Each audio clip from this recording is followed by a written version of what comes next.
Ens diu la Laura: bona tarda, us vull explicar un cas que m'ha passat aquest cap de setmana. Em vaig trobar amb el cas d'un hotel en què no vam poder entrar a dinar amb els meus fills perquè no accepten entrades de menors. Són els hotels coneguts com només adults.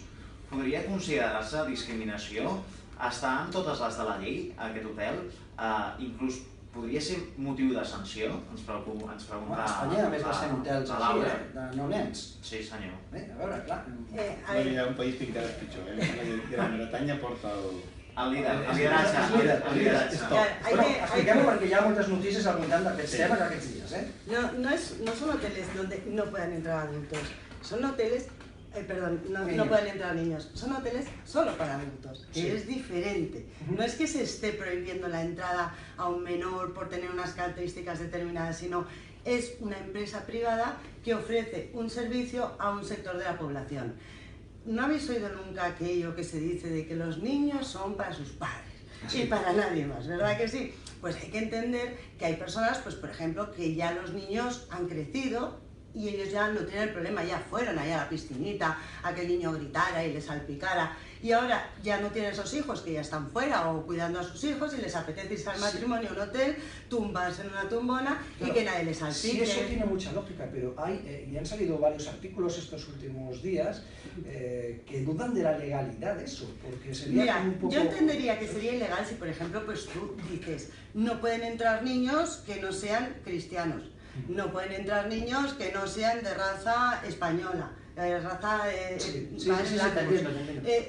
alguna diferenciación que realmente fuera injustificada. Pero el hecho de discriminatoria, claro, el hecho de decir solo entran mayores de edad por decir algo, no, soy una empresa que presta un servicio a un determinado sector de la población, que son personas mayores y niños. Una cosa semblant passaria a les discoteques, no?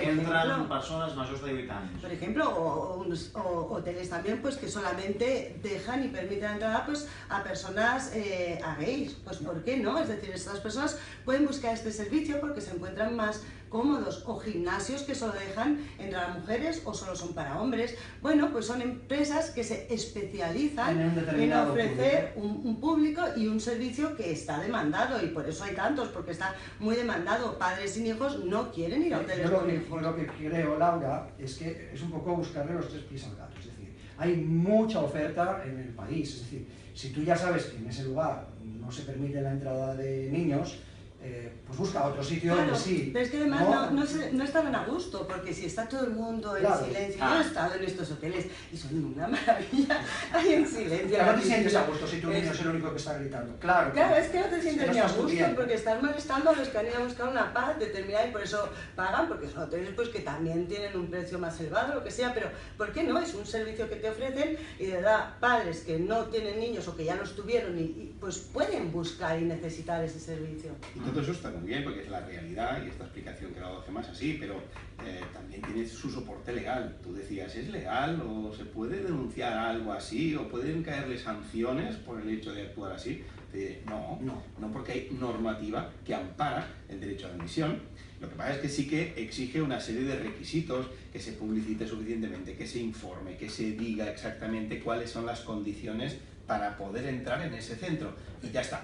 Es decir, lo que sí es verdad es que si un restaurante o un hotel pues tiene su determinado público, como estamos definiendo ahí, pues tiene que explicarlo bien y tiene que publicitarlo bien, ¿vale?